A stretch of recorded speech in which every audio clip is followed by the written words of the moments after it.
Powerhouse series, a very important series which covers all the most important topics of physics, जो आपके exam में 100+ marks तक आपको secure करवा सकते हैं by putting in less time and producing more efficient results. तो आज का हमारा टॉपिक है dual nature of radiation and matter, क्योंकि दोनों ही जो टॉपिक्स हैं आपके डी ब्रोगली वेवलेंथ और फोटो इलेक्ट्रिक इफेक्ट वो मोस्ट इंपॉर्टेंट टॉपिक्स की कैटेगरी में आते हैं और हर साल इनसे 2 क्वेश्चंस आते ही हैं। इसीलिए आज सबसे पहले हम इन दोनों को डिस्कस करने वाले हैं। तो अगर आप ये पूरा सेशन अटेंड करते हैं तो definitely it is a +8 session for you. 2 question पक्का आएंगे, इसी लेक्चर से आएंगे। अगर आप सारे कंसेप्ट को अच्छे से समझते हैं, लेक्चर को एंड तक अटेंड करते हैं, so you are able to get and secure these 8 marks। Series के अंदर हम सारे कंसेप्ट्स डिस्कस करेंगे यहाँ पर, और फिर मैं आपको शीट्स के फॉर्म में प्रीवियस ईयर क्वेश्चंस और एक्स्ट्रा क्वेश्चंस प्रोवाइड कर दूंगी आपकी प्रैक्टिस के लिए, बिकॉज प्रैक्टिस करना बहुत ज़रूरी है। So this is the first class of this series and I want you to be consistent in this series. फिलहाल हम इस सीरीज़ के अंदर सिर्फ मॉडर्न फिजिक्स कवर करने वाले हैं, जो फरवरी एंड तक ख़त्म हो जाएगी। बाकी डिटेल्स के लिए I will give you a link in the description. आप उस लिंक के ऊपर क्लिक करके उस वीडियो के थ्रू और डिटेल्स के बारे में जान सकते हैं। फिलहाल के लिए हम आज का टॉपिक स्टार्ट करते हैं। Let us begin with the concept of photo electric effect. So I know कि अगर आप यहाँ तक पहुँच चुके हैं तो आपने थोड़ा बहुत फोटो इलेक्ट्रिक इफेक्ट के बारे में सोचा होगा, समझा होगा, पढ़ा होगा। So what does photo electric effect mean is, तो सबसे पहला वर्ड है हमारे पास फोटो, जो हमें बताता है कि यहाँ पर कुछ बात है फोटॉन की, और दूसरा वर्ड है हमारे पास इलेक्ट्रिक, जो हमें इलेक्ट्रॉन को डिपिक्ट कर रहा है। तो यहाँ पर फोटो इलेक्ट्रिक इफेक्ट में एक्चुअली इलेक्ट्रॉन और फोटॉन के बीच में ही कुछ खिचड़ी पकने वाली है। इलेक्ट्रॉन हमारे लिए एक वेल नोन पार्टिकल है, अब हमारी इससे काफ़ी अच्छी दोस्ती हो चुकी है, हमने काफ़ी जगह इसके बारे में पढ़ लिया है। तो वी नो कि ऐसे एक एटम होता है, एटम के सेंटर में एक न्यूक्लियस होता है जिसके अंदर 2 पार्टिकल्स होते हैं। पहला होता है आपका प्रोटॉन, दूसरा होता है आपका न्यूक्लियॉन। प्रोटॉन पॉजिटिवली चार्ज होते हैं, न्यूट्रॉन जो है आपके वो 0 चार्ज के होते हैं, लेकिन जो इलेक्ट्रॉन्स हैं वो आपके नेगेटिवली चार्ज होते हैं। और क्योंकि प्रोटॉन पॉजिटिवली चार्ज है, इलेक्ट्रॉन नेगेटिवली चार्ज है, positive negative they are opposite in nature, so they will attract each other. तो ये आपस में अट्रैक्ट करते हैं और इसी इलेक्ट्रोस्टैटिक पुल की वजह से इलेक्ट्रॉन जो है वो प्रोटॉन के आसपास ऐसे गोल गोल गोल गोल चक्कर काटता रहता है, right. We know about electron this much, very well known, right. लेकिन फोटॉन हमारे लिए बड़ा नया नया सा पार्टिकल है, और हम क्यों फोटॉन के बारे में बात करें, कैसा पार्टिकल है, आइए पहले थोड़ा सा हम उसके बारे में जान लेते हैं। तो फोटॉन जो है आपका वो लाइट पार्टिकल है, लाइट का पार्टिकल। तो अभी अगर आपने ऑप्टिक्स ख़त्म किया, आप ऑप्टिक्स के बाद dual nature of radiation and matter पे आए हैं, तो आपने समझ लिया होगा कि जो लाइट है वो वेव नेचर है। यू नो, डाइफ्रैक्शन परफॉर्म करती है, इंटरफेरेंस परफॉर्म करती है, रिफ्लेक्ट होती है, रिफ्रैक्ट होती है एंड स्टफ। तो अभी तक आपके दिमाग में एस्टैब्लिश हो चुका है that light acts like a wave, light की वेव नेचर हमारे दिमाग में बन गई है। बट इस चैप्टर में हम देखेंगे कि लाइट इज़ नॉट, कि वो सिर्फ वेव की तरह नहीं है, लाइट के अंदर काफ़ी दोगलापन है। लाइट जो है वो फोटॉन की तरह भी बिहेव कर सकती है, एक्ट कर सकती है, और लाइट वेव की तरह भी एक्ट कर सकती है। तो इस चैप्टर के अंदर हम फोटो इलेक्ट्रिक इफेक्ट के थ्रू एक्चुअली लाइट के पार्टिकल नेचर को डिस्कवर कर रहे हैं। तो लाइट जो है वो पार्टिकल से बनी हुई है जिनका नाम है फोटॉन। इसके अंदर कौन से साइंटिस्ट इन्वॉल्व थे ये मैं आपको बिल्कुल एंड में बताऊंगी, बिकॉज वो सिर्फ एक थियोरेटिकल पार्ट है। So I am taking it like, मैं उसको बाद के लिए बचा कर रख रही हूँ। तो लाइट जो है वो फोटॉन से बनी हुई है, फोटॉन्स हमारे लाइट पार्टिकल्स हैं। इनके बारे में कुछ अच्छी स्पेशल बातें ये हैं कि फोटॉन का जो रेस्ट मास है वो 0 होता है। इनका न्यूटोनियन मास जो है वो अभी तक हमें पता नहीं लग पाया है, it is not discovered yet, but photon का जो रेस्ट मास है वो 0 होता है। फोटॉन के पास जो एनर्जी होती है वो डायरेक्टली प्रोपोर्शनल होती है फ्रीक्वेंसी से, और एनर्जी को जब हम इस प्रोपोर्शनैलिटी के साइन को हटाकर इक्वल्स टू तक जाएंगे तो यहाँ पर एक कांस्टेंट आता है विच इज़ प्लैंक्स कांस्टेंट। और अगर आपको पता हो, अगर आपने 11th केमिस्ट्री में पढ़ा हो, तो इस प्लैंक्स कांस्टेंट की वैल्यू होती है 6.626 into 10⁻⁻34, right, and it will be joule seconds.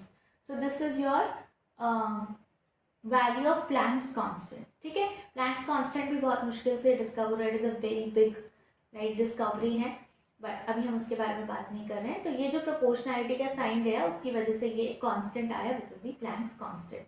अब मैं फ्रीक्वेंसी को c डिवाइडेड बाय लैम्डा भी लिख सकती हूँ। मैंने यहाँ पर क्या किया है, दोनों इक्वेशन में थोड़ा सा फर्क ढूंढने की कोशिश करो, हर चीज़ को रटना नहीं है। मैंने फ्रीक्वेंसी को c बाय लैम्डा से रिप्लेस किया है। और मैं ऐसा क्यों कर पाई, क्योंकि अगर आपको पता हो तो हम लिख सकते हैं, we can write that speed is equals to distance upon time, right. Speed is equals to distance upon time, ठीक है। स्पीड है हमारे पास c, ठीक है, और वेवलेंथ है हमारे पास, it is not, it can not be directly correlated, but the wavelength is the length of one wave, like this much, this is the length traveled, okay, so this is the wavelength and 1 by time period को मैं क्या लिख सकती हूँ, मैं लिख सकती हूँ frequency। so हम इसको लिख सकते हैं c is equals to wavelength का सिंबल हो गया lambda multiplied by the frequency. तो यहाँ से फ्रीक्वेंसी की वैल्यू मेरे पास क्या आएगी, frequency will be c divided by lambda, frequency will be c divided by lambda. तो ऐसे आपने देखा मैंने फ्रीक्वेंसी को क्यों c बाय लैम्डा से रिप्लेस किया है, ओके। जस्ट अ सेकेंड, पता नहीं इतना ओवर क्यों जा रहा है। तो फ्रीक्वेंसी जो है हमारे पास आ गई c डिवाइडेड बाय लैम्डा। तो ये बस आपको एक्सप्लेन करने के लिए मैंने बताया है, let me erase it. Next property हमारे पास क्या है कि जो स्पीड होती है फोटोन की वैक्यूम में या एयर में, उसकी वैल्यू होती है 3 × 10⁸ मीटर्स पर सेकेंड। ये आपको आई होप पहले से पता होगा।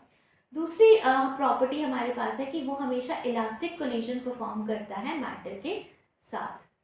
और कुछ प्रॉपर्टीज जैसे अगर आपको पता हो कि on increasing the intensity of light, अगर मैं इंटेंसिटी ऑफ द लाइट को इंक्रीज करती हूँ तो क्या होता है, नंबर ऑफ फोटॉन इंक्रीज हो जाते हैं।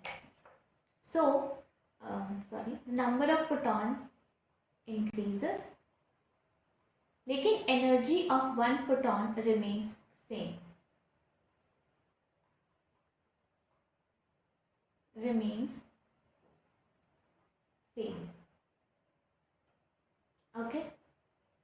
तो ये कुछ प्रॉपर्टीज हैं जो अभी हमने फोटॉन के बारे में देखी, जो हमारे लिए जाननी ज़रूरी थी।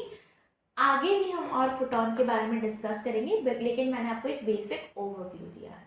अब क्योंकि हम फोटॉन और इलेक्ट्रॉन दोनों जिन पार्टिकल्स के बीच में इंटरेक्शन होने वाला है इस इफेक्ट के अंदर, दोनों के बारे में जान लिया है, तो अब हम थोड़ा सा देख सकते हैं कि फोटो इलेक्ट्रिक इफेक्ट एक्चुअली में होता क्या है।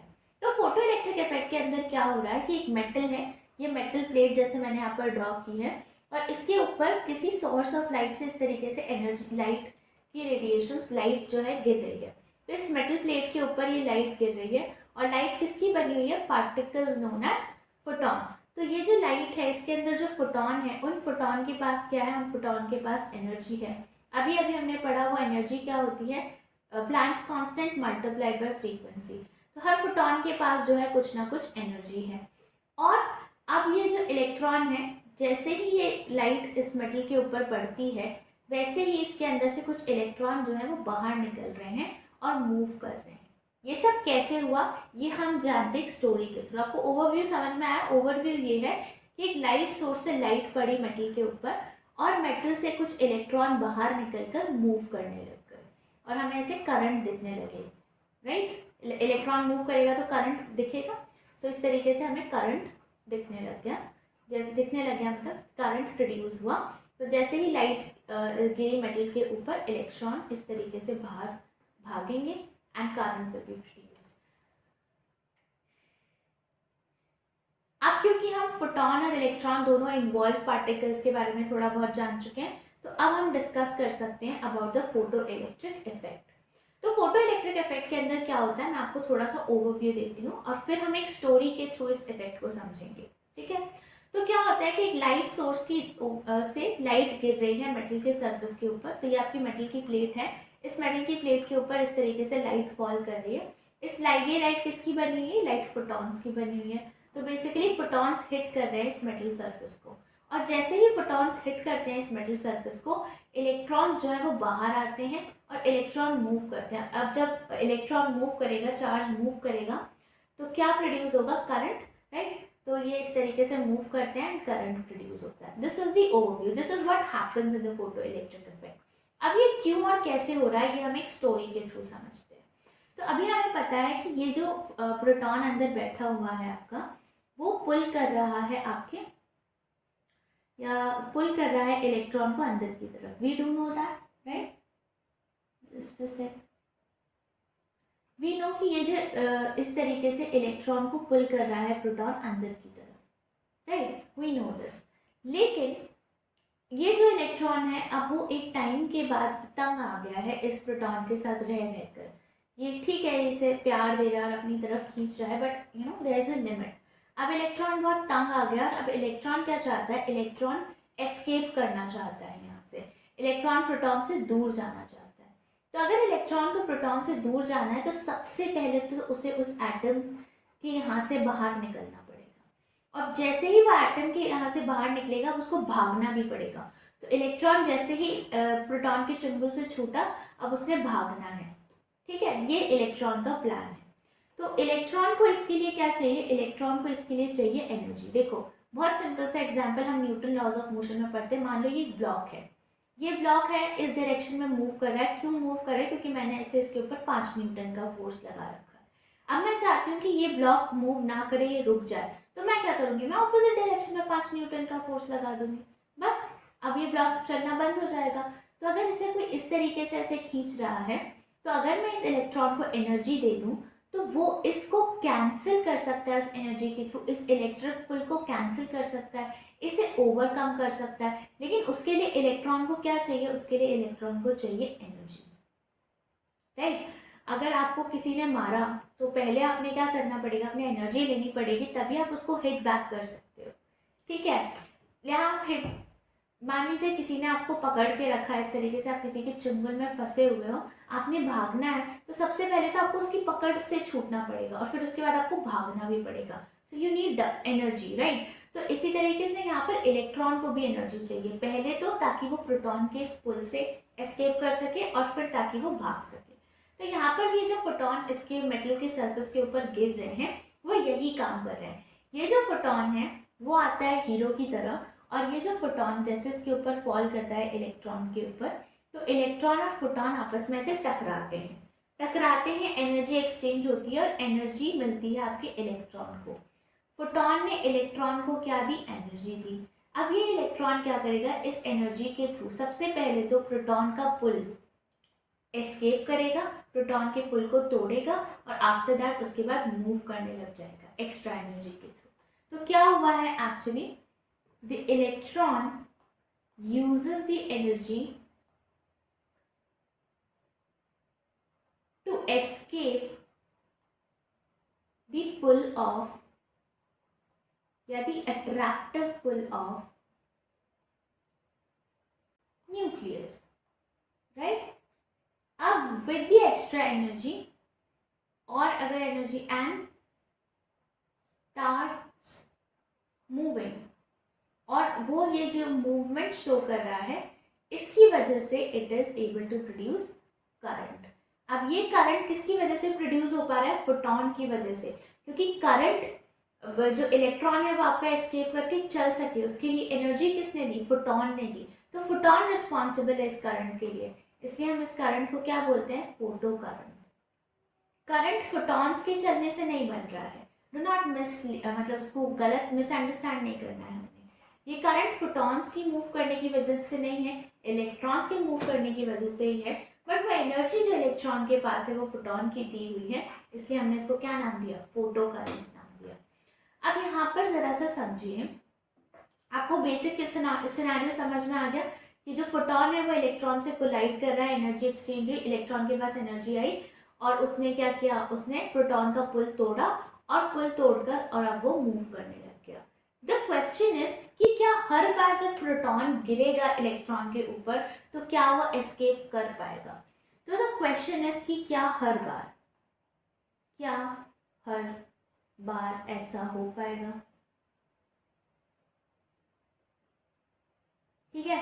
इसका एग्जाम्पल मैं आपको एक डेली लाइफ एग्जाम्पल से समझाती हूँ। लेकिन जब भी हम घर के बाहर रहते हैं हमें अपने थोड़ा इंटरेस्ट को ऐसे थोड़ा ध्यान देना होता है उनके ऊपर। क्यों? क्योंकि घर से हमारे मान लीजिए एक्स पैसे आए, तो वो जो एक्स पैसे हैं वो कई जगह जाते हैं, राइट। वो कुछ हमारे फिक्स्ड एक्सपेंसेस में जाते हैं और फिर उसके बाद कुछ जो बच जाते हैं वो हम अपने इंटरेस्ट के ऊपर खर्च कर देते हैं, वेरिएबल एक्सपेंस, बाहर जाके खाने में, कॉफ़ी पीने में, एक्सेट्रा। लेकिन कुछ हमारे फिक्स्ड एक्सपेंसेस होते हैं जैसे कि रेंट, ठीक है, खाने का बिल एंड ऑल, ट्रांसपोर्ट का खर्चा। तो ये सब तो एकदम फिक्स्ड एक्सपेंस है। अगर मुझे अपने घर के बाहर रहना है तो ये फिक्स्ड एक्सपेंस तो मुझे खर्च करने ही पड़ेंगे।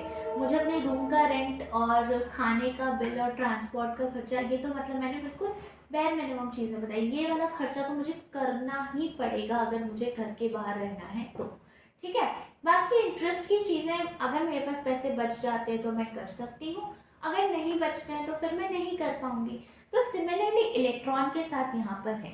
अगर इलेक्ट्रॉन को एटम के बाहर निकलना है, यानी अपना घर छोड़ के बाहर कहीं जाना है, उसका घर एटम है, जैसे हमारा घर कहीं और है, अब अपनी अपनी जगह पर है, वैसे ही इलेक्ट्रॉन का घर एटम है। तो अगर इलेक्ट्रॉन को एटम वाले घर से बाहर निकल कर जाना है तो इलेक्ट्रॉन के पास ऐसे फिक्स्ड एक्सपेंस जितने पैसे तो होने ही चाहिए। ओके। अगर फिर उसके पास और एक्सपेंस, उसके पास और पैसे बच जाते हैं तो वो उसे अपने इंटरेस्ट में यानी मूव करके करंट बनाने में इस्तेमाल कर सकता है। अगर नहीं बचते हैं तो वो करंट प्रोड्यूस नहीं कर पाएगा। अब मैं आपको थोड़ा और अच्छे से बताने की इसको कोशिश करती हूँ। सो व्हाट हैपेंस इज कि मेटल के ऊपर जैसे ही आपका फोटोन या लाइट गिरती है तो एक बेयर मिनिमम एनर्जी होनी चाहिए, मिनिमम एनर्जी होनी चाहिए इलेक्ट्रॉन के पास, ठीक है, to escape it, to escape the pull of nucleus. ठीक है। ये इतना फिक्स्ड एक्सपेंस जितना तो उसके पास खर्चा होना ही चाहिए। ठीक है। ओनली देन वो बाहर आ पाएगा। ठीक है। इफ अगर एक्स्ट्रा एनर्जी उसके पास रहती है, अगर एक्स्ट्रा एनर्जी उसके पास रहती है इस फिक्स्ड एक्सपेंस के अलावा, यानी अब अट्रैक्टिव पुल को अगर उसने एस्केप कर दिया उसके बाद उसके पास और एनर्जी रहती है, अगर आपके पास और पैसे बचते हैं तो अब आप अपने इंटरेस्ट में खर्च कर सकते हैं, यानी अगर उसके पास एक्स्ट्रा एनर्जी बचती है तो अब वो उसे करंट प्रोड्यूस करने में हेल्प कर सकता है, यानी वो उससे करंट प्रोड्यूस कर सकता है मूव करके। अब हम इसे थोड़ा सा और समझते हैं कि ये मिनिमम एनर्जी वाला क्या कॉन्सेप्ट है। अभी तक आपको सिर्फ इतना समझ आना चाहिए कि फोटो इलेक्ट्रिक इफेक्ट क्या होता है। फोटो इलेक्ट्रिक इफेक्ट में मेटल के ऊपर लाइट गिर रही है और उससे इलेक्ट्रॉन बाहर निकल रहे हैं। मैंने अभी आपको सिर्फ ये समझाया है। फिर मैंने आपको बोला कि क्या हर बार इलेक्ट्रॉन निकल पाएगा क्या मेटल से, तो मैंने कहा कि नहीं, हर बार नहीं निकल पाएगा, उसके पास एक मिनिमम एनर्जी होनी चाहिए, जो हमने फिक्स एक्सपेंस वाले एग्जाम्पल से समझा कि उसके पास एक मिनिमम एनर्जी होनी चाहिए बाहर निकलने के लिए। जब उसके पास ये मिनिमम एनर्जी होगी तभी वो बाहर निकल पाएगा। इस मिनिमम एनर्जी के अलावा अगर उसके पास एक्स्ट्रा एनर्जी है तो वो मूव करके करंट प्रोड्यूस कर सकता है। ठीक है। तो अब हम बात करेंगे इस मिनिमम एनर्जी की। That is your work function. Okay. So what is the work function? Work function is the minimum energy, it is the minimum energy required by an electron, required by an electron to escape the attractive pull of nucleus. If you remember somehow आपकी chemistry का ionisation energy, do you remember ionisation energy क्या होता है? Gaseous state में, okay, and सब मुझे इतना तो नहीं याद रहा, लेकिन गैसियस स्टेट ऑफ दी, जब एटम आपका, जब आपका मेटल या एलिमेंट जो है वो गैसियस स्टेट में है, क्योंकि तब उसके पास आसपास का जो अट्रैक्टिव फोर्स है वो बिल्कुल नल होता है, तो इसलिए हम गैसियस स्टेट को कंसिडर करते हैं। तो जब एटम ऑलमोस्ट आइसोलेटेड है तब अगर हमें बिल्कुल आउटर मोस्ट शेल से एक इलेक्ट्रॉन को बाहर निकालना है तो उसके लिए जितनी एनर्जी लगती है उसको हम आयोनाइजेशन एनर्जी कहते हैं। तो यहाँ पर भी हम बेसिकली वही काम कर रहे हैं फोटो इलेक्ट्रिक इफेक्ट के अंदर भी। फोटो इलेक्ट्रिक इफेक्ट के अंदर भी हम क्या कर रहे हैं? इलेक्ट्रॉन को एटम से निकाल रहे हैं। तो it is very similar to your ionisation energy. लेकिन हम आयोनाइजेशन एनर्जी में ये नहीं कहते कि अब एक बार इलेक्ट्रॉन निकल गया तो अब वो मूव भी करेगा और फोटो करंट भी प्रोड्यूस होगा, या हम ये भी नहीं कहते कि वहाँ पे फोटोन की वजह से वो हम एनर्जी, जो आयोनाइजेशन एनर्जी के लिए एनर्जी चाहिए, वो एनर्जी हम फोटॉन्स के थ्रू ही प्रोवाइड करेंगे। ये सब बातें हम वहाँ पर नहीं करते हैं, राइट। तो यहाँ पर भी आयोनाइजेशन एनर्जी वाला ही कंसेप्ट है एक्चुअली, कि हमने इलेक्ट्रॉन को एस्केप करवाना है प्रोटॉन से। तो जितनी एनर्जी हमें देनी पड़ेगी, that is your ionisation energy there. यहाँ पर जो एनर्जी हमें देनी पड़ेगी, जितनी मिनिमम एनर्जी रिक्वायर्ड है कि हम इलेक्ट्रॉन को एस्केप कर पाएँ, उस प्रोटॉन से छुड़ा पाएँ, that is your work function, right.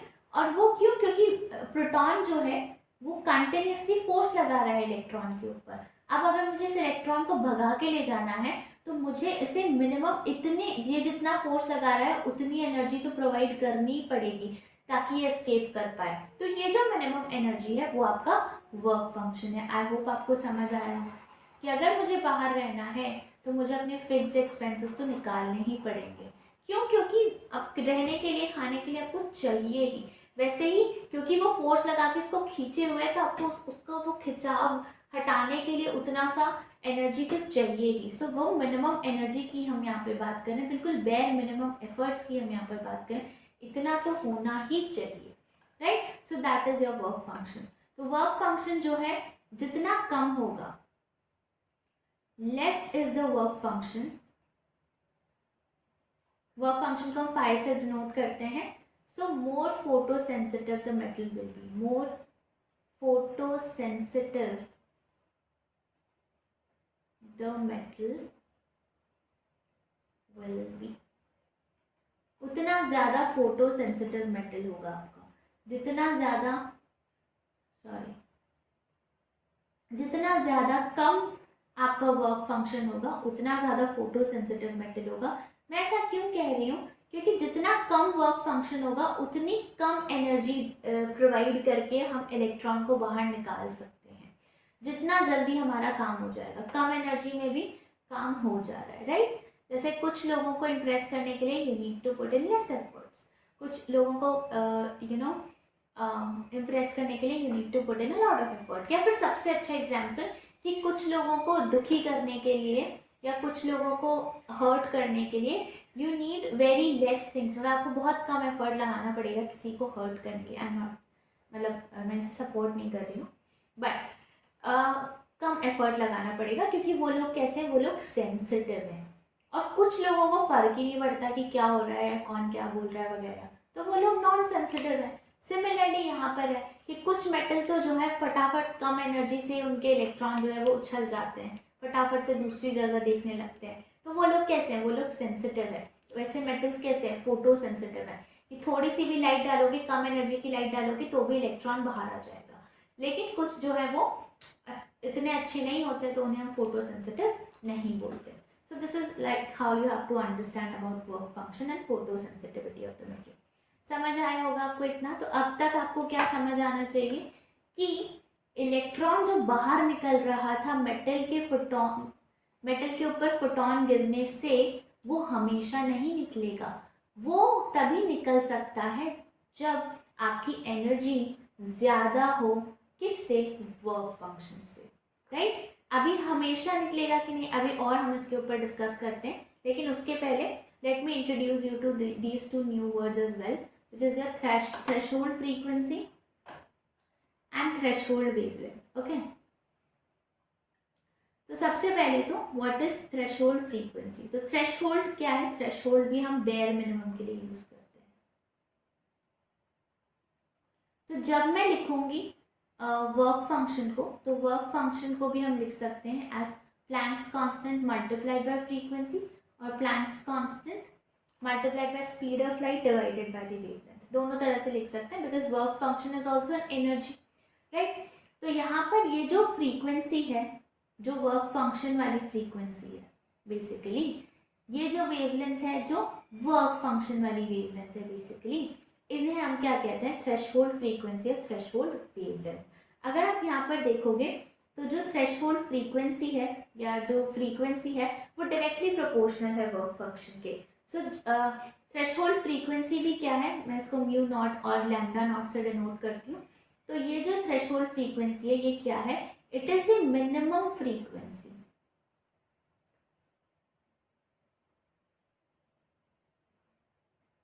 Of the light required. मतलब जो लाइट इंसिडेंट हो रही है मेटल पर वो फोटो इलेक्ट्रिक इफेक्ट कॉज कर पाएगी या नहीं, हम कैसे पता करेंगे कि उस लाइट की जो फ्रीक्वेंसी है वो बेयर मिनिमम थ्रेशहोल्ड फ्रीक्वेंसी जितनी तो होनी ही चाहिए, तभी जो है वो फोटो इलेक्ट्रिक इफेक्ट या इलेक्ट्रॉन एमिशन कर सकती है। ठीक है, तो that is how you define threshold frequency, that threshold frequency is the minimum frequency of the light which is needed in order to produce the photoelectric effect. It is the minimum frequency. Okay. लेकिन यहाँ पर आप देखो कि जो आपका threshold wavelength है it is inversely proportional to the work function. So actually threshold wavelength को हम कैसे डिफाइन करेंगे, क्योंकि work function is for the minimum but it is inversely proportional to the wavelength, तो हम यहाँ पर इनवर्सली जाएंगे, मिनिमम का इनवर्सली यानी maximum. So it is actually the maximum wavelength of light जो हो सकती है। तो मैं लिख नहीं रही हूँ, मैं आपको एक्सप्लेन कर देती हूँ डायरेक्टली कि जो लाइट गिर रही है उसकी वेवलेंथ मैक्सिमम थ्रेशहोल्ड वेवलेंथ जितनी हो सकती है तो वो फोटो इलेक्ट्रिक इफेक्ट कॉज करेगी। अगर इस थ्रेशहोल्ड वेवलेंथ से ज़्यादा वेवलेंथ हुई आपकी लाइट की तो वो फोटो इलेक्ट्रिक इफेक्ट कॉज नहीं कर पाएगी। अब अगर आप इस चीज़ से कंफ्यूज हो गए हैं कि ज़्यादा फ्रीक्वेंसी कम फ्रीक्वेंसी क्या है, क्या चल रहा है, तो थोड़ा सा उसको एक्सप्लेन कर देती हूँ, है ना। फिर हम डिफरेंट केसेस को देख लेंगे, फिर हम और चीज़ों पर आएंगे। देखो वेरी सिंपल, बहुत सिंपल। एनर्जी से सबसे पहले हम लोग एनर्जी की बात करते हैं, ठीक है, क्योंकि एनर्जी आई होप अब तक सबको समझ आ गया होगा। तो मैं बात कर रही हूँ कि एक मेटल है उसके ऊपर लाइट गिर रही है और इलेक्ट्रॉन ऐसे बाहर आ रहे हैं, ठीक है। तो मैंने बोला कि मिनिमम एनर्जी जो चाहिए उसको मैंने बोल दिया कि वो वर्क फंक्शन जितनी तो होनी ही चाहिए। अब मैं एनर्जी को कैसे लिखती हूँ, energy is written as equals to Planck's constant multiplied by the frequency. तो मैंने बोला कि अगर मेरे पास एनर्जी नहीं है, मेरे पास फ्रीक्वेंसी के टर्म्स में है वैल्यूज, तो मैं बोलूँगी कि जो मिनिमम फ्रीक्वेंसी होनी चाहिए लाइट की वो है हमारी थ्रेशहोल्ड फ्रीक्वेंसी। सिमिलरली अब मेरे पास अगर वेवलेंथ है तो वेवलेंथ इनवर्सली प्रोपोर्शनल है, तो मैं ऐसा नहीं बोलूँगी कि मिनिमम वेवलेंथ, मैं मिनिमम वेवलेंथ को नहीं डिफाइन कर सकती पर मैं मैक्सिमम वेवलेंथ को डिफाइन कर सकती हूँ कि जो मैक्सिमम वेवलेंथ लाइट की हो सकती है that will be a threshold wavelength. तो इस तरीके से हमारे पास यहाँ पर ये स्टेटमेंट बनेंगे कि जो लाइट है, लाइट या फोटॉन, फोटॉन बोलना ज़्यादा अप्रोप्रिएट है, photon that leads to photo electric effect, उसके पास ये सब सेटिस्फाइंग पैरामीटर होने चाहिए कि उसकी एनर्जी मिनिमम जो है वर्क फंक्शन जितनी होनी चाहिए, उसकी फ्रीक्वेंसी जो है वो मिनिमम थ्रेशहोल्ड फ्रीक्वेंसी जितनी होनी चाहिए और उसकी वेवलेंथ मैक्सिमम इतनी हो सकती है, ठीक है। अब आपको ये चीज़ समझ आए कि नहीं वो मैं आपको एक एग्जाम्पल के थ्रू बताती हूँ, ठीक है, क्योंकि ऐसे नहीं समझ आएगा, मैं कितना ही बोलते रहूँ, नहीं आएगा तो नहीं ही आएगा, कुछ नहीं कर सकते हैं हम उसका। रुकिए ज़रा सा, कॉपी नहीं होना है।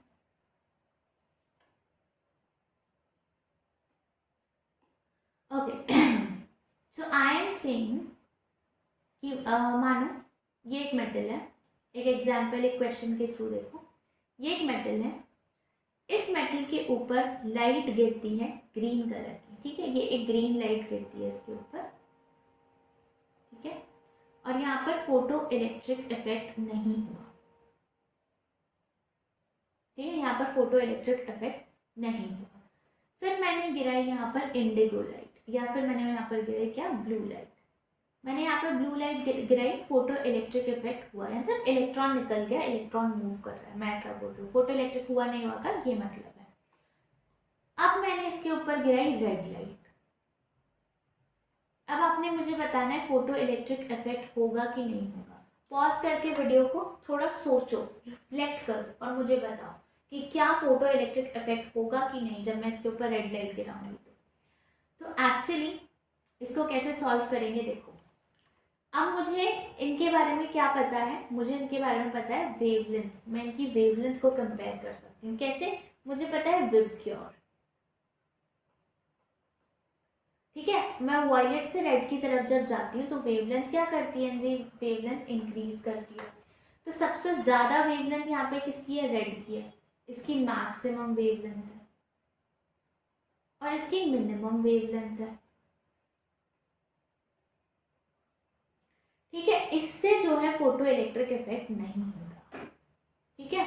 तो इससे ज़्यादा वेवलेंथ वाली से फोटो इलेक्ट्रिक इफेक्ट होगा क्या? नहीं होगा, क्योंकि इससे ज़्यादा वेवलेंथ वाली लाइट का इससे कम एनर्जी होगा।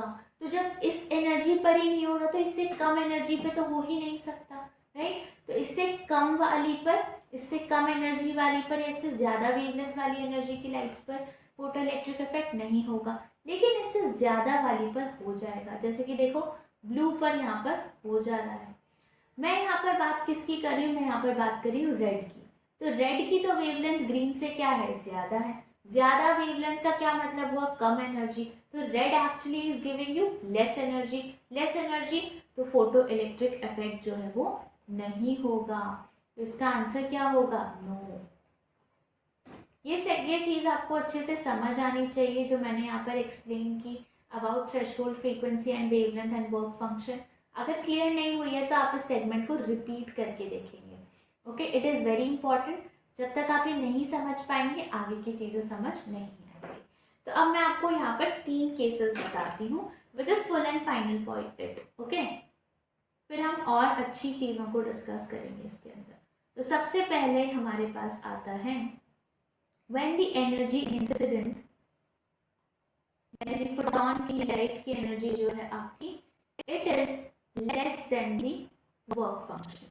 दूसरा केस आता है when the energy is equal to the work function, और तीसरा केस आता है when the energy is more than the work function, okay. तो कंसीडर कि वर्क फंक्शन हमारे क्या है? फिक्स्ड एक्सपेंसेस है जो हमने खर्च करने ही करने।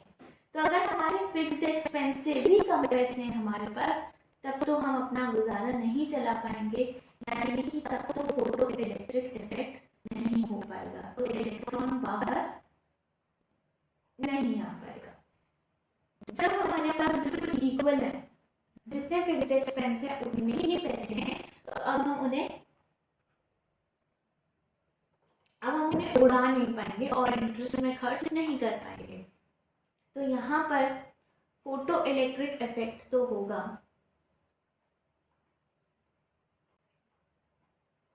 लेकिन फोटो करंट प्रोड्यूस नहीं होगा। फोटो करंट प्रोड्यूस नहीं होगा। जब एनर्जी ज़्यादा है तो अब तो मैं कॉफ़ी भी पी के आ सकती हूँ, तो फोटो इलेक्ट्रिक इफेक्ट होगा और फोटो करंट भी प्रोड्यूस होगा। This is the very important slide. This is how the 3 case scenarios look like. Okay, I hope you have understood this till now. ठीक है, अब हम करेंगे कुछ questions और फिर हम आगे मूव ऑन करेंगे ताकि मुझे पता लग पाए कि आपने वो चीज़ जो मैंने एक्सप्लेन किया है वो समझ आई है कि नहीं। लेकिन क्वेश्चन के पहले हम इक्वेशन को तो डिस्कस कर लें ताकि आप क्वेश्चन सॉल्व कर पाएँ। जब अब आपने ये सब कॉन्सेप्ट इतने अच्छे से समझ लिया है तो इक्वेशन भी आपको बहुत अच्छे से समझ आ जाएगी। तो equation of photo electric effect जो मैंने बोला एज कॉन्सेप्ट, उसको मैं लिख दूंगी मैथमेटिकल फॉर्म में। तो इसीलिए understanding concepts is very important. जितना ज़्यादा आप कॉन्सेप्ट समझ लेते हैं आपके लिए इक्वेशंस और फॉर्मूलाज उतने कम रह जाते हैं। सो it looks like the incident energy, जो एनर्जी इंसिडेंट होगी उसका हम किस किस चीज़ में इस्तेमाल कर सकते हैं? नंबर 1 वर्क फंक्शन में, और अगर और बच गया तो चलने में यानी काइनेटिक एनर्जी। दिस इज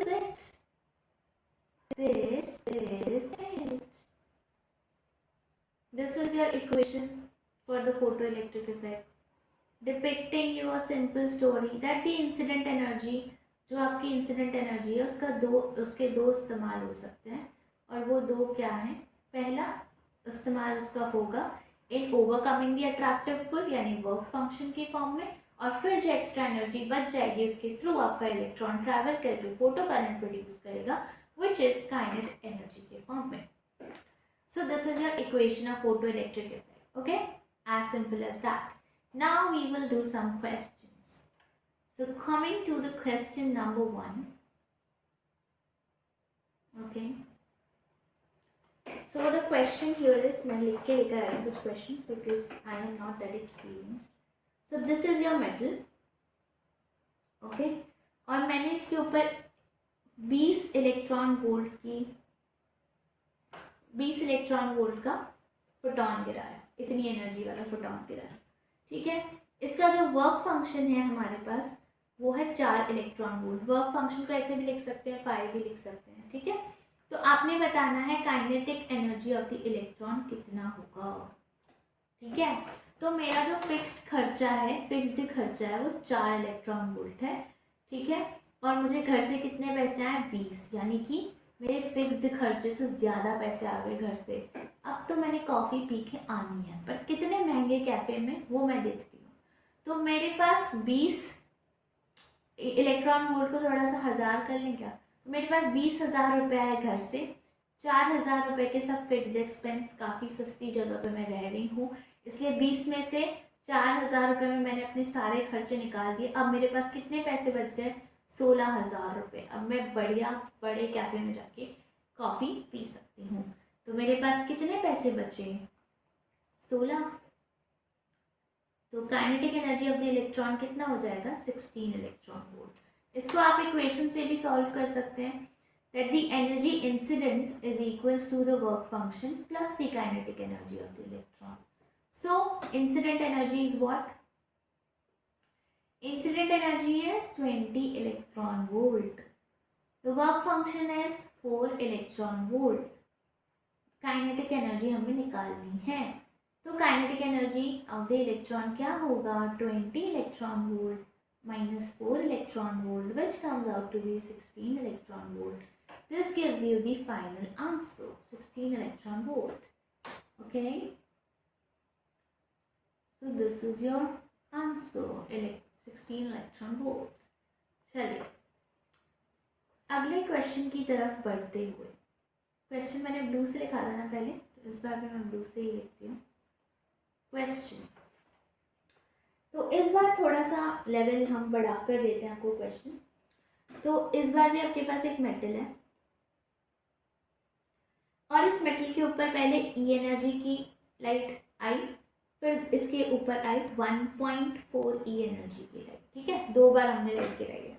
तो जब ई की डाली थी तब हमारे पास kinetic energy of the electron जो आया वो था 0.2 इलेक्ट्रॉन वोल्ट, और जब 1.4 ई वाली एनर्जी की लाइट डाली तब हमारे पास kinetic energy of the electron आया 0.6 इलेक्ट्रॉन वोल्ट. ओके. अब आपने बताना है कि वर्क फंक्शन क्या होगा.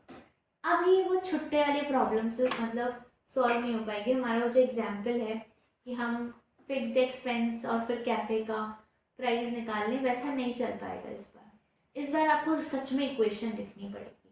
तो जब ज़्यादा कॉम्प्लेक्सिटी दिखे आपको तो फिर आप अपने ऐसे कॉन्सेप्ट लगाना बंद कर दीजिए. मतलब कॉन्सेप्ट तो डेफिनेटली आपने ध्यान में रखना है, लेकिन ट्रिक्स लगाना बंद कर दीजिए और फिर पेन निकाल लीजिए, पेपर निकाल लीजिए. अब थोड़ा सा पेन पेपर चला के हम सॉल्व करते हैं इसको. ठीक है. तो सबसे पहले इक्वेशंस बनाते हैं. तो incident energy is E, work function हमें पता नहीं है, plus the kinetic energy of the electron जो यहाँ पर है 0.2 इलेक्ट्रॉन वोल्ट. पहला केस सिनेरियो. दूसरे में क्या है? 1.4 ई की एनर्जी गिरी थी. वर्क फंक्शन हमें पता, वर्क फंक्शन सेम ही होगा, एक ही मेटल है तो एक ही मेटल का एक ही वर्क फंक्शन होगा. वर्क फंक्शन मेटल की प्रॉपर्टी के ऊपर डिपेंड करता है, इंसिडेंट एनर्जी पर नहीं. ये चीज़ मैंने नहीं बताई है, but it should be understood to you that work function will only depend on the nature of the metal, और किसी चीज़ के ऊपर वो डिपेंड नहीं करेगा.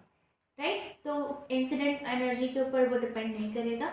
मेटल का है वर्क फंक्शन, मेटल का ही रहेगा, सेम रहेगा, वो कोई भेदभाव नहीं कर रहा है. उसके सेम स्टैंडर्ड्स हैं। जो ज़्यादा एफर्ट लगाएगा वो उसे हाँ कर देगा, जो कम एफर्ट्स लगाएगा वो रिजेक्ट हो जाएगा, right. So then 0.6 electron volt. Now as you can see we have to find this variable. तो अब मेरे पास दो इक्वेशन है, ओके, और ये दो ही वेरिएबल है ई और डब्ल्यू नॉट या वर्क फंक्शन। तो मैं क्या कर सकती हूँ, मैं सब्सटीट्यूशन मेथड खेल सकती हूँ। तो मैं क्या करूँगी, मेरे पास इस ई की वैल्यू है, ये देखो ये रही ई की वैल्यू, मैं इस ई की वैल्यू को यहाँ पर सब्सटीट्यूट कर दूँगी। So what I will get is 1.4 times of W naught plus 0.2 electron volt, okay मैं इलेक्ट्रॉन वोल्ट में लिख रही हूँ, is equals to W naught plus 0.6. So it comes out to be 1.4 W naught plus 2.8 is equals to W naught plus 0.6. इसे minus करोगे तो 0.4 W naught is equals to हाँ okay, तो 0.6 माइनस 0.28, अब इसे सॉल्व करो। 0.60 माइनस 0.28 कितना होगा ये, 9 10 सॉरी क्या कर रही हूँ, 0.60 माइनस 0.28, सॉरी 5 10 2 3 0.32, तो 0.4 W naught is equal to 0.32। तो W नॉट की वैल्यू क्या आ जाएगी, 0.32 divided by 0.4 which is actually 32/100 into 4/10। मैं ऐसा कभी नहीं करती हूँ, ऐसे ही करके बता रही हूँ। So it is 8 4 32 and it comes out to be 0.8। तो W नॉट इज 0.8। तो W नॉट की वैल्यू क्या आ गई, 0.8 electron volts. This gives you the final answer. Okay, so I hope you have enjoyed doing questions. अभी हम और question करेंगे, लेकिन उसके पूर्व हम थोड़े से और कॉन्सेप्ट्स जान लेते हैं, ताकि कॉन्सेप्ट्स का सिलसिला समाप्त करके हम एक्चुअली बढ़ सकें किसकी और क्वेश्चंस की ओर। तो स्टॉपिंग पोटेंशियल की अब हम बात करते हैं। तो स्टॉपिंग पोटेंशियल क्या होता है, स्टॉपिंग पोटेंशियल मतलब ऐसा पोटेंशियल जो स्टॉप कर दे, एग्जैक्टली यही मतलब है। तो अभी क्या है कि अभी आपके मेटल के ऊपर ऐसे गिरी थी light, this is your metal, this is your light, ये इसके ऊपर ऐसे गिरी थी and your electron starts moving, electron ऐसे ऐसे चल रहा था। अब ये चलता हुआ इलेक्ट्रॉन हमसे बर्दाश्त नहीं हुआ, तो हम क्या करना चाहेंगे, हम इस इलेक्ट्रॉन को रोकना चाहेंगे।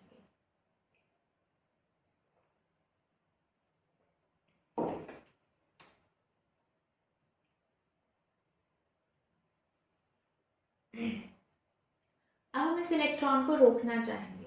तो इलेक्ट्रॉन कब रुक सकता है, जब हम नेगेटिव की तरफ उसको मूव कर रहे हैं। देखो बहुत सीधी सी बात है, एक होता है एक्सेलरेशन, ठीक है, और एक होता है रिटार्डेशन। एक्सेलरेशन से क्या होता है, एक्सेलरेशन से स्पीड बढ़ती है, तो जो आपकी रुकी हुई चीज़ भी चल पड़ती है, रुकी हुई चीज़ भी चल पड़ती है, ठीक है। और रिटार्डेशन से क्या होता है, रिटार्डेशन से स्पीड जो है वो कम होती है, और आप रिटार्ड करते रहो पार्टिकल को, तो चलती हुई चीज़ भी बंद हो जाती है,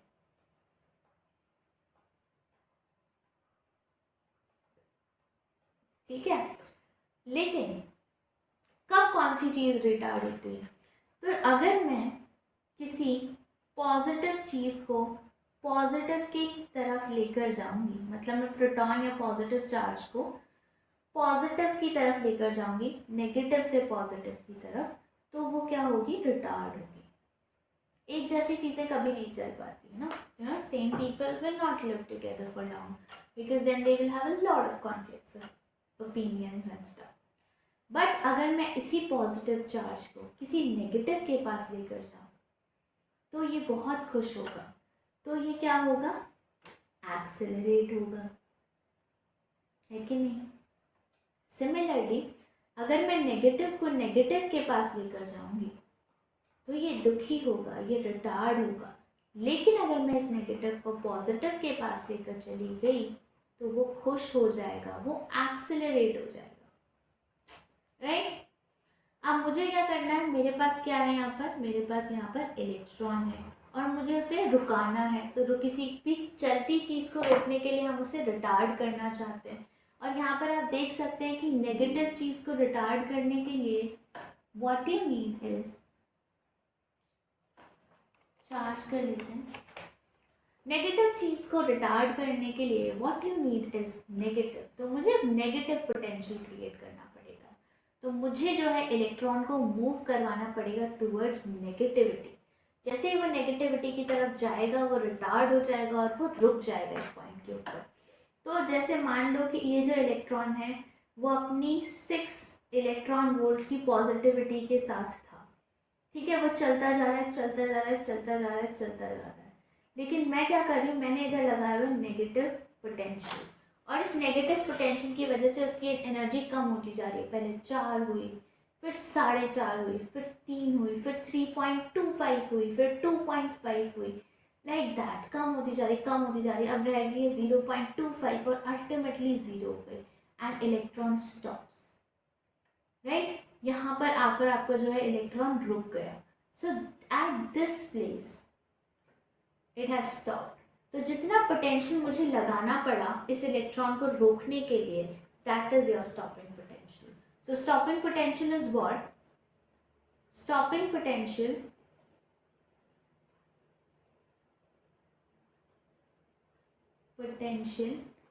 is the negative potential required to stop the moving electron. Okay, so for example, अच्छा इसके लिए ना आपको एक चीज़ याद होनी चाहिए कि आपने ये पढ़ा होगा इलेक्ट्रोस्टैट्स के अंदर, तभी मैं फॉर्मूला बता पाऊंगी। मतलब अगर आपको ये चीज़ याद हो तो, नहीं तो मैं बता ही रही हूँ, अब से याद कर लीजिएगा। Okay, so the potential is equals to, potential difference is equals to kinetic energy divided by the charge. Okay, तो यहाँ पर अगर मुझे स्टॉपिंग पोटेंशियल निकालना है, so that is kinetic energy divided by the charge. Charge क्या है यहाँ पर, E is the charge of electron, ठीक है। तो मान लो मेरे पास 8 इलेक्ट्रॉन वोल्ट है काइनेटिक एनर्जी, तो स्टॉपिंग पोटेंशियल कितना हो जाएगा, it will be kinetic energy कितना है, 8 electron volt divided by the charge of electron. तो ई से ई कैंसिल हो गया, कितना होगा 8 वोल्ट। समझ रहे हो, मतलब इतना आसान है, कितना आसान है कि अगर कैलकुलेट नहीं करना पड़ रहा ना, अगर आपको दिया है कि kinetic energy of the electron is 7 electron volt, तो स्टॉपिंग पोटेंशियल कितना होगा 7। अगर मैंने बोल दिया kinetic energy of electron is 9 electron volt, तो स्टॉपिंग पोटेंशियल कितना होगा 9। अगर मैंने बोल दिया kinetic energy of the electron is 1.2527943 electron volt, तो स्टॉपिंग पोटेंशियल कितना होगा 1.257943 volt. It is this easy, okay, if you know this. तो मतलब कई लोग ऐसे याद कर लेते हैं इसको, but the concept is this कि stopping potential is kinetic energy, मतलब potential difference is kinetic energy divided by, वहां से ही फॉर्मूला है। लेकिन मैं आपको बताना चाहूंगी बड़े खेल के साथ ये सब गलत है, ये सब all of this is wrong. You know why, ये सब क्यों गलत है,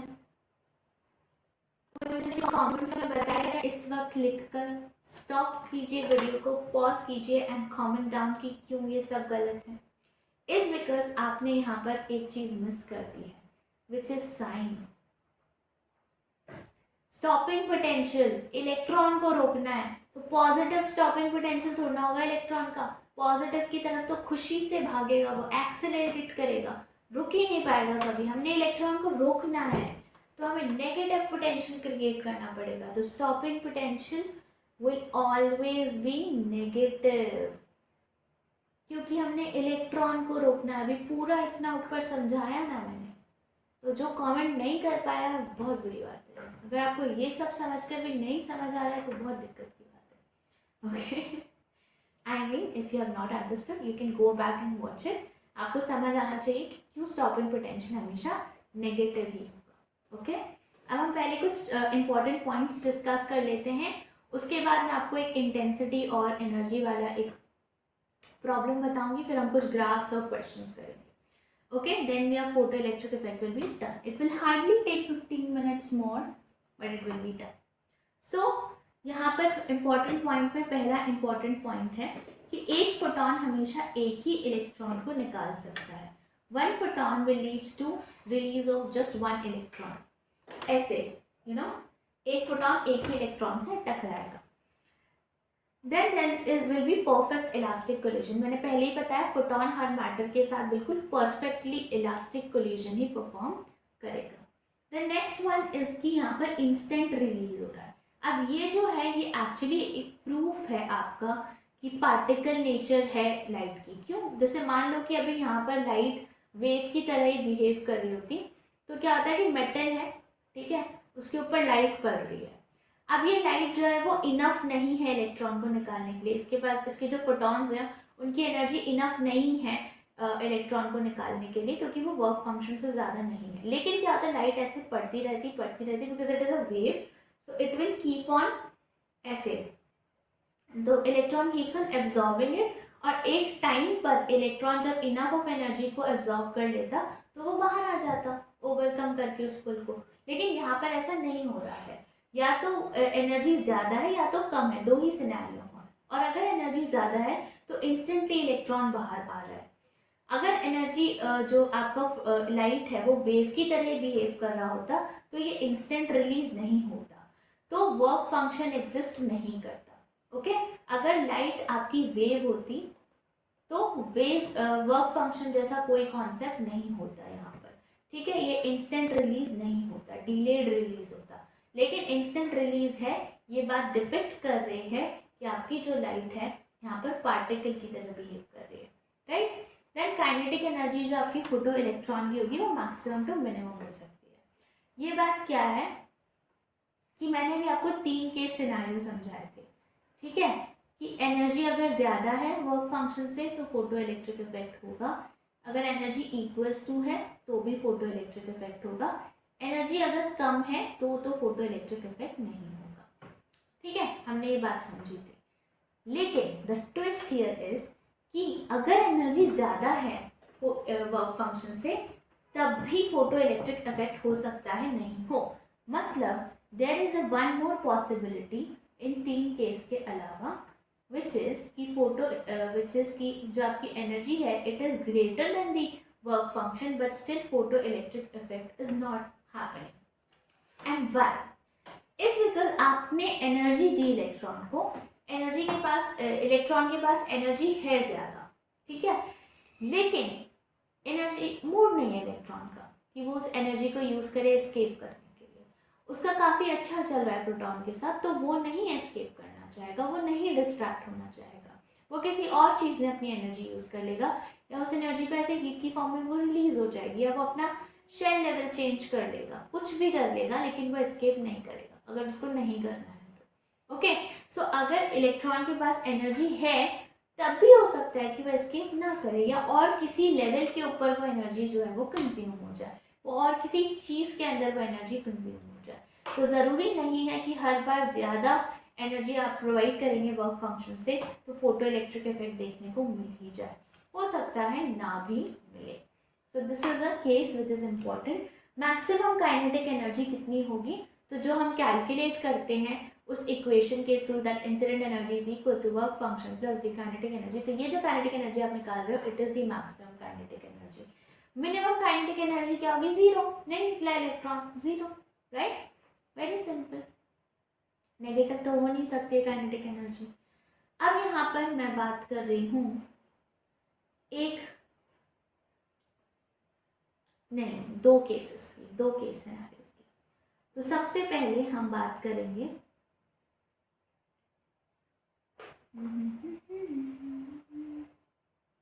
ओके, तो सबसे पहले हम बात करेंगे कि जब हमारी जो इंटेंसिटी ऑफ लाइट है उसको जब मैं इंक्रीज करती हूँ तो क्या होता है। तो जैसे ही मैं इंटेंसिटी ऑफ द लाइट को इंक्रीज करती हूँ, क्या होता है कि जो नंबर ऑफ फोटॉन है वो इंक्रीज करते हैं। ठीक है, नंबर ऑफ फोटॉन इंक्रीज करते हैं तो जो कोलिजन है वो ज़्यादा होंगे, ज़्यादा इलेक्ट्रॉन से टकराएंगे, तो आपका जो फोटो करंट है वो भी ज़्यादा होगा, ज़्यादा इलेक्ट्रॉन निकल रहे, ज़्यादा चलेंगे। ठीक है, लेकिन kinetic energy of the electron के ऊपर कोई असर नहीं होगा। ठीक है, दूसरा केस लेते हैं हम। दूसरे केस में मैंने क्या किया कि एनर्जी ऑफ द लाइट जो है मैंने वो इंक्रीज कर दी। कैसे एनर्जी कैसे बढ़ाऊंगी, कम वेवलेंथ की लाइट यूज़ कर लूँगी, एनर्जी बढ़ा दी। ठीक है, तो क्या होगा कि एनर्जी ऑफ वन फोटॉन, यानी हर फोटॉन की जो एनर्जी है वो इंक्रीज होगी। अब जब फोटॉन की एनर्जी इंक्रीज होगी तो क्या होगा कि एक्स्ट्रा एनर्जी आपके पास ज़्यादा बचेगी। तो क्या होगा, तो kinetic energy of the electron क्या होगी, अब वो ज़्यादा होगी। लेकिन इससे क्या फोटो करंट पे कोई असर पड़ेगा,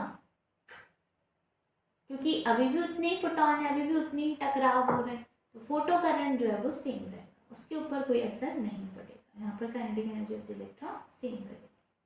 तो ये दो केस सिनेरियो थे जो मैं आपको बताना चाहती थी। एक और इम्पॉर्टेंट चीज़ दैट क्वेश्चन अभी हम करेंगे कि इंटेंसिटी यहाँ पर जो हमारे पास होती है, जिस इंटेंसिटी की यहाँ पर हम बात कर रहे हैं, ये सब वैसे आप इलेक्ट्रोमैग्नेटिक वेव में पढ़ेंगे ज़्यादा डिटेल में, बट इंटेंसिटी यहाँ पर is inversely proportional to distance का स्क्वायर। मतलब मानो कि ये d डिस्टेंस दूर है आपका टारगेट मटेरियल और light source, this d is the distance between them, so d के स्क्वायर के ऊपर डिपेंड करती है। तो अगर मैं इंटेंसिटी को डबल करना चाहती हूँ तो मैंने डिस्टेंस को क्या कर देना है, √2 टाइम्स डिक्रीज करना है। या और सिंपल बोलूँ तो इंटेंसिटी को अगर मैंने 4 टाइम्स करना है तो डिस्टेंस को मैंने हाफ कर देना है। Okay, like that. तो ये प्रोपोर्शनैलिटी आपको थोड़ा सा ध्यान में रखनी ज़रूरी है। Okay, now come to few graphs, let us do a graph. बाकी सब ग्राफ आपने समझ आ गए हैं क्योंकि मैंने आपको सब रिलेशंस आपस में समझा दिए हैं। तो एक ग्राफ और एक क्वेश्चन करके हम इसे बाइंड अप करके डी ब्रोगली वेवलेंथ्स के ऊपर जाएंगे। अगर आप और क्वेश्चन सॉल्व करना चाहते हैं और प्रीवियस ईयर क्वेश्चन करना चाहते हैं, so you can join our YouTube community.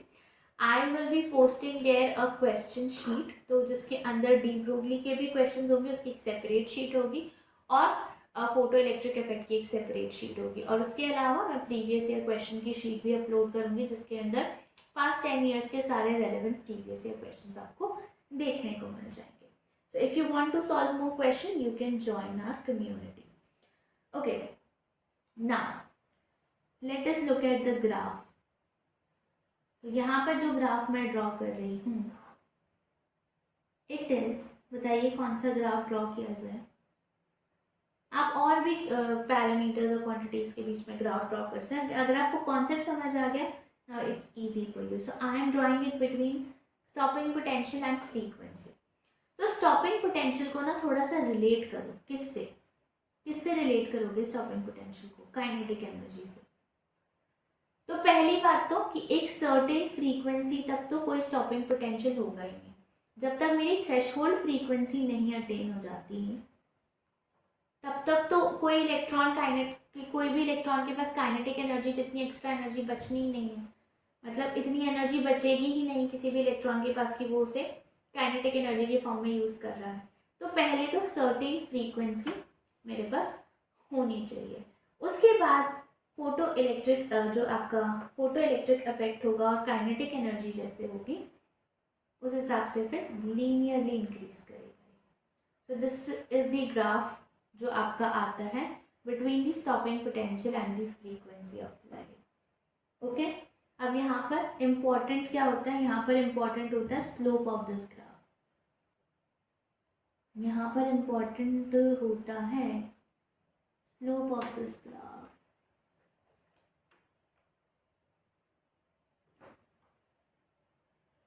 तो इस ग्राफ का स्लोप अगर हम देखना चाहें तो स्लोप कितना क्या होगा, tan of theta, tan theta कितना आ जाएगा V S divided by mu. अब मैं क्या करूँगी, मैं दोनों ऊपर और नीचे दोनों तरफ h से मल्टीप्लाई करूँगी। इसको थोड़ा सा हमें शिफ्ट करना पड़ेगा इधर, और दोनों तरफ में यानी ऊपर और नीचे में e से भी मल्टीप्लाई करूँगी। अब ज़रा सा देखिए ये क्या है, ये क्या है, ये किस तरह की चीज़ है, h मल्टीप्लाइड बाय फ्रीक्वेंसी, और ये क्या है stopping potential multiplied by the charge. ये क्या है, ये एनर्जी है। This is energy E multiplied by Vs, it is kinetic energy, and H multiplied by frequency, this is your energy. So both are what? Both are energies. तो मैं दोनों energy को क्या कर सकती हूँ, कैंसिल आउट कर सकती हूँ। तो मैंने इसे क्या कर दिया, कैंसिल आउट कर दिया। तो यहाँ से आपके पास tan ऑफ थीटा की वैल्यू क्या आ जाएगी, H डिवाइडेड बाय। तो इस ग्राफ की जो स्लोप होती है वो क्या होती है, H डिवाइडेड बाय E। अब ज़रा सा सोचो इसके बारे में कि क्यों ये इतनी स्पेशल है। ये इतनी स्पेशल इसलिए है क्योंकि प्लैंक्स कांस्टेंट ले लो या तो आपका ये ले लो चार्ज ऑफ इलेक्ट्रॉन, दोनों ही क्या होते हैं, दोनों ही कांस्टेंट्स हैं, दे बोथ आर कांस्टेंट। तो इसका जो स्लोप है, इस ग्राफ का जो स्लोप है, it will be constant for all materials, for all materials it will be constant. Okay, तो अगर मैं आपको बोलूं ऐसा कि मैं यहाँ पर दो मेटल के लिए, ये स्टॉपिंग पोटेंशियल है, ये फ्रीक्वेंसी है, मैंने ऐसे ड्रॉ किया, ये है मेटल ए और ये है मेटल बी। अब अगर मैं कहूँ कि कुछ बताओ इस ग्राफ के बारे में, तो आप मुझे क्या कहोगे कि स्लोप क्या रहेगी दोनों की, स्लोप दोनों की रहेगी कांस्टेंट, और वो कितनी होती है, that is your planks constant divided by the charge of electron, right. और अगर मैं आपसे पूछूं कि ये इतना है और ये इतना है, इससे क्या समझ रहे हो, ये क्या है, this is your x intercept. तो ये क्या बता रहा है, एक्स इंटरसेप्ट आपको बता रहा है कि इसका थ्रेशोल्ड फ्रीक्वेंसी इतना है और इसका थ्रेशोल्ड फ्रीक्वेंसी इतना है। ऐसे लिख सकती हूँ मैं। तो मुझे क्या पता लग रहा है कि थ्रेशोल्ड फ्रीक्वेंसी जो बी का है वो ज़्यादा है थ्रेशोल्ड फ्रीक्वेंसी ए से। मतलब मैं क्या कह सकती हूँ, that A is more photo sensitive, A is more photo sensitive. समझ आया? So these are some conclusions which you can draw. I hope this is clear. So this is all about your photoelectric effect. अगर आपको कोई भी doubt, कोई भी query है किसी भी सेगमेंट से रिलेटेड, और अगर आपको लगता है मैंने कुछ इम्पॉर्टेंट स्किप कर दिया है, हर चीज़ आप मुझे कमेंट में बता सकते हैं। हम अगली क्लास में उसे कवर कर लेंगे अगर मैंने कुछ स्किप किया है तो। अगर आपको कुछ समझ में नहीं आया है तो I will definitely make sure कि आपको वो समझ आए। Okay, now we can come to the last topic for today's class which is your de Broglie wavelength. और ये बहुत ही छोटा सा टॉपिक है येट वेरी इंपॉर्टेंट टॉपिक है। एक क्वेश्चन पक्का आएगा यहाँ से 100%। ओके, सो जिनके ऊपर हमें 100% यकीन है उन्हें हमें ढील नहीं देनी चाहिए। डेफिनेशन क्या है, तो सबसे पहले डी ब्रोगली वेवलेंथ्स जो हैं वो एक्चुअली, जैसे अभी हमने फोटो इलेक्ट्रिक इफेक्ट क्यों पढ़ी, ताकि हम डिटरमाइन कर रहे थे वहाँ पर दी पार्टिकल नेचर ऑफ लाइट। यहाँ डी ब्रोगली वेव में हम क्या डिपेंड कर रहे हैं, क्या खोज रहे हैं, the wave nature of particle, wave nature of particle. हम माइक्रो पार्टिकल्स की वेव नेचर को डिफाइन करने की कोशिश कर रहे हैं। क्यों मैक्रो पार्टिकल्स को नहीं, वो अभी हम आगे डिस्कस करेंगे। क्यों माइक्रो पार्टिकल्स के लिए हम डी ब्रोगली वेवलेंथ को डिस्क्राइब करते हैं। ये अभी हम आगे डिस्कस करेंगे। तो पहले फॉर्मूला देखो, डी ब्रोगली वेवलेंथ का फॉर्मूला होता है planks constant divided by the momentum. क्या फॉर्मूला होता है? Planks constant divided by the momentum. This is the formula for Planck's constant, D Broglie wavelength. What is the formula? Planck's constant divided by the momentum of the particle. Guys, it is like मतलब अभी 1:20 AM, तो इसलिए I am little bit off because I am very tired. So please forgive me अगर मैंने कहीं पर कुछ ऐसे उटपटांग बोल दिया हो। I hope मैंने लिखा सब जगह सब कुछ सही ही है और एक्सप्लेन सही किया है, बट कभी ऐसे मेरे लिखे हुए शब्द और बोले हुए शब्दों में कुछ मतभेद हो तो उसके लिए आप मुझे क्षमा कर सकते हैं। चलिए, तो मैं यहाँ पर थोड़ा सा और इस फॉर्मूला को हम जानने की कोशिश करते हैं। तो मैं लिख सकती हूँ that this de Broglie wavelength is also equals to Planck's constant divided by momentum को मैं कैसे लिख सकती हूँ? काइनेटिक एनर्जी के फॉर्म में 2m multiplied by K, under root of 2m multiplied by के।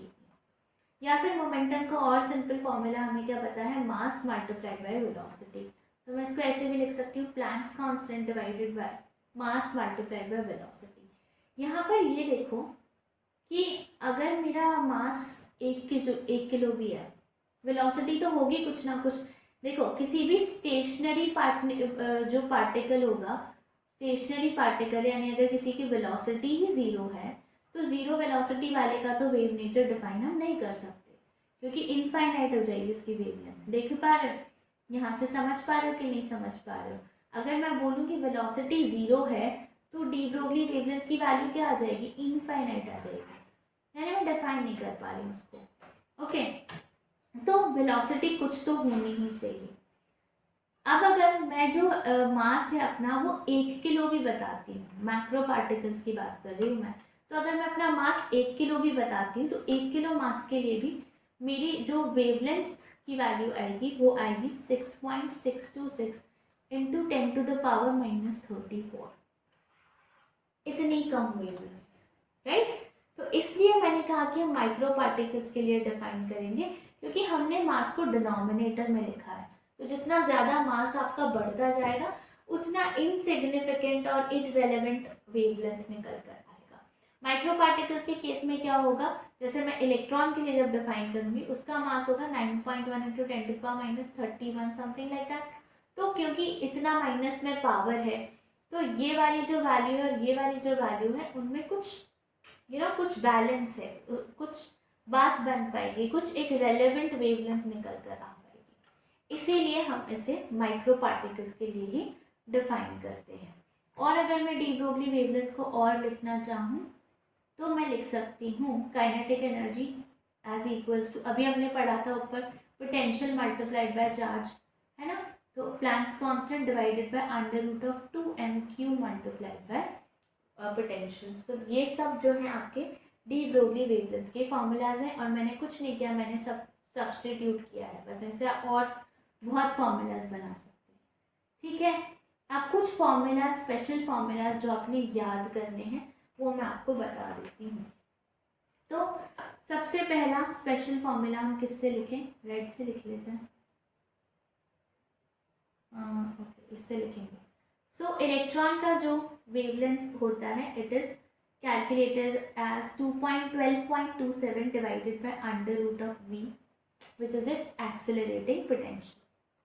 Okay, then for deuteron it is, this is deuteron, it is 0.202 divided by the under root of वही, अभी ये किस यूनिट में है वो अभी मैं आपको बताती हूँ। Then wavelength of proton 0.286 divided by under root of accelerating potential, and alpha particle के लिए it is 0.101 divided by the accelerating potential.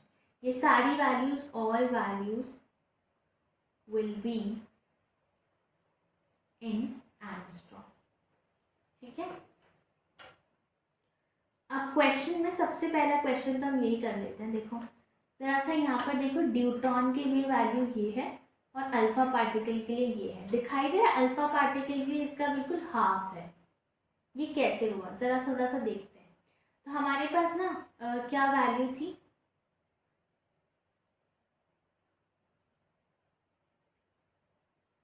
हमारे पास था फॉर्मूला डी ब्रोगली वेवलेंथ का,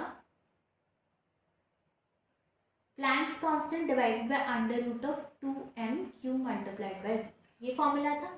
अब ज़रा सा अगर मैं इसे अल्फा पार्टिकल के लिए लिखूँ तो it comes out to be under root of 2 4 times of m, है ना, हम लोग इसके इसी टर्म्स में लिखते हैं, multiplied by charge alpha particle पे कितना होगा 2 times of e multiplied by the accelerating potential. अब अगर मैं दूसरा बात करूं ड्यूट्रॉन की,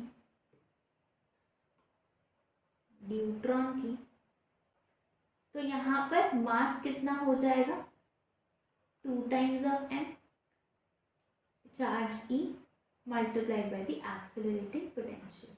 तो तुम सेम वाली क्वांटिटीज को ज़रा सा एलिमिनेट कर दो, ये सेम है सब, यहाँ पर ये सब सेम है। यहाँ पर क्या आ रहा है 1 डिवाइडेड बाय 8, यहाँ पर क्या आ रहा है 1 डिवाइडेड बाय 2,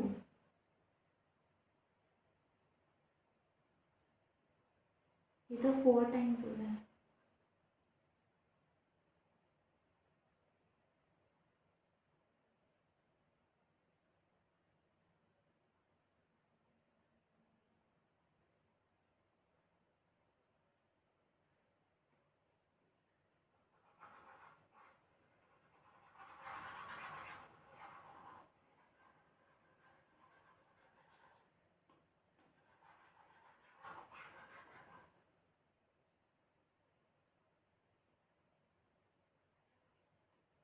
अब ज़रा सा क्वेश्चंस के ऊपर आते हैं, डी ब्रोगली वेवलेंथ के ऊपर। जैसे मान लो मैंने एक क्वेश्चन दिया तुम्हें कि एक पार्टिकल है, ठीक है, उसका चार्ज है 2e, उसका मास है 4m, ठीक है, और इसकी जो आपकी वेवलेंथ है वो आती है लैम्डा के बराबर। दूसरा पार्टिकल है मेरे पास जिसका चार्ज है 4e और मास है 8m, तो अब उसका वेवलेंथ कितना होगा आपने बताना, ठीक है। कर सकते हो कैसे सॉल्व, इजी है या नहीं, ज़रा सा सॉल्व करके देखिए कि आप इसे सॉल्व कर सकते हैं कि नहीं। बहुत इजी क्वेश्चन है, बस फॉर्मूला लिखो फटाफट से सॉल्व हो जाएगा।